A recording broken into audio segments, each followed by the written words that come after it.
دنیا میں جو آدمی میں لچک نہیں ہے نا، فلیکسیبلٹی نہیں ہے، لچک نہیں ہے جس میں، وہ کبھی بھی کامیاب نہیں ہو سکتا.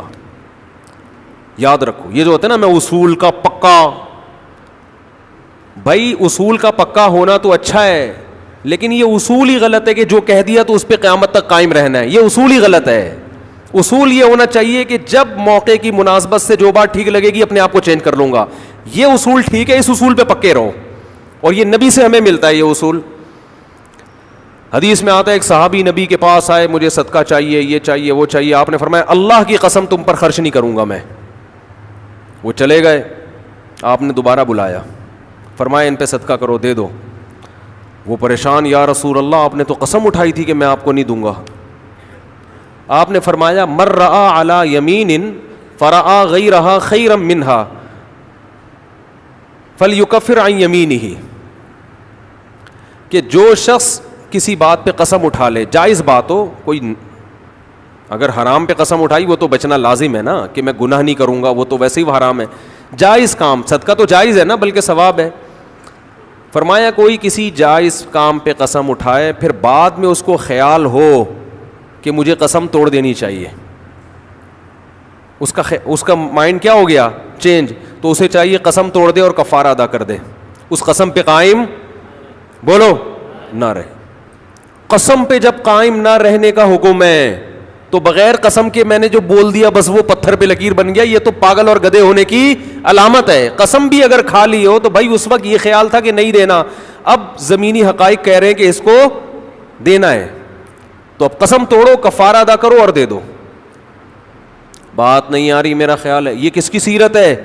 نبی کی. نبی سے زیادہ کسی کی پکی زبان ہو سکتی ہے؟ لیکن ایسی لچک سکھائی ہے کامیاب بننے کے لیے کہ یہ نہیں کہ جو کہہ دیا تو وہ پتھر پہ لکیر. گراؤنڈ ریئلٹی کے لحاظ سے، ماحول کے چینج ہونے کے لحاظ سے آپ نے اپنا رویہ کیا کرنا ہے؟ چینج کرنا ہے.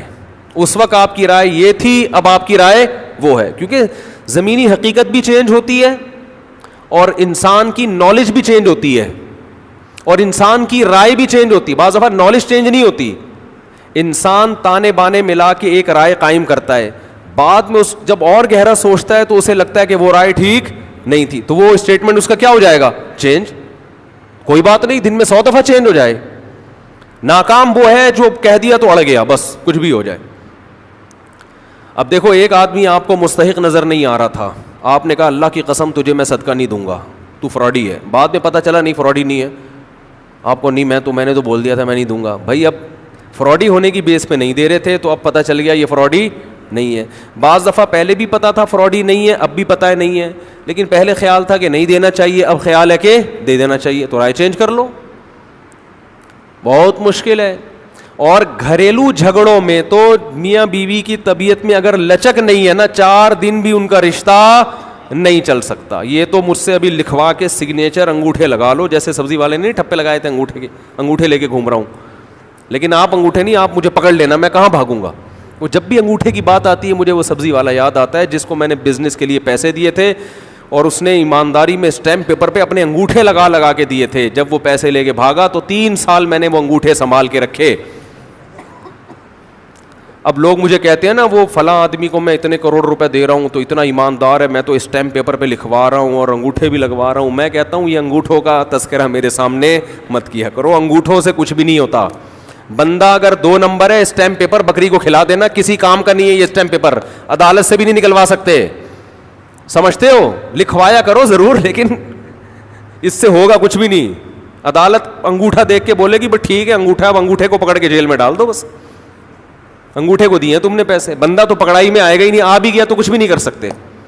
عدالت کہے گی دیے کیوں تھے تو پیسہ دینے سے پہلے 100 دفعہ سوچا کریں. خیر، تو کیا بات چل رہی تھی؟ ابے انگوٹھے کی بات کہاں سے آئی؟ ہاں، لچک پیدا کرنا میاں بیوی کا رشتہ تو ایسا ہے کہ اگر آپ کا ہے نا کہ جو میں نے کہہ دیا بس وہ کیا ہے؟ Order is order. تو بھائی اس کا مطلب آپ میدان جنگ میں کھڑے ہوئے ہیں، دشمن کی فوجیں آپ کے سامنے، اور آپ ایک فوج کی کمانڈ کر رہے ہیں کہ گولی چلانے کا آرڈر دیا تو کیا کرنا ہے؟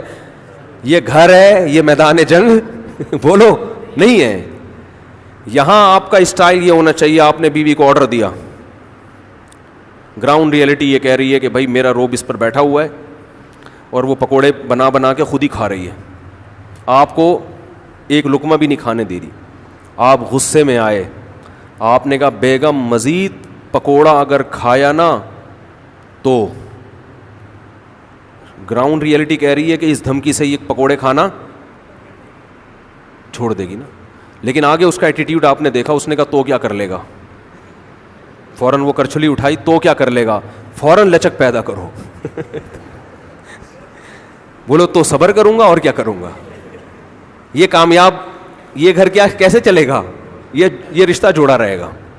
اگر آپ نے اس کے ایٹیٹیوڈ دیکھ کے, اس کی پیشانی پہ سلوٹیں دیکھ کے اپنی دھمکی کو واپس نہیں لیا تو یہ گھر کیا ہوگا, پکوڑے تو کھا لو گے آپ لیکن آپ کے بچوں کی ماں مارکیٹ سے شارٹ ہو جائے گی. تو اس میں گھر کے اندر کا اصول لچک, کامیاب آدمی وہ. ہاں ناقابل برداشت کوئی معاملہ ہو جائے تو ایک الگ بات ہے. تو اللہ نے کیا حکم دیا کہ اگر ڈیورس ہو گئی ہے پھر دوبارہ ملنا چاہتے ہیں تو کباب میں ہڈی بولو مت بنو, ملنے دو ان کو, کوئی مسئلہ نہیں ہے. ہاں یہ قرآن نے کہا ہے کہ اس شرط میں ملیں کہ ان کا اپنے بارے میں یہ خیال ہو کہ دوبارہ وہ جھگڑے نہیں کریں گے. ایسا نہ ہو ملتے پھر وہی ٹینشنیں شروع کر دیں, اب دوبارہ اپنی اصلاح کر کے آئیں کہ بھئی اب ان ماضی کے قصوں کو چھیڑنا نہیں ہے. لیکن یہ ایک یا دو طلاقوں کے بعد ہے, 3 طلاق کے بعد نہیں مل سکتے جب تک کہ کہیں اور نکاح نہ ہو جائے اس کا.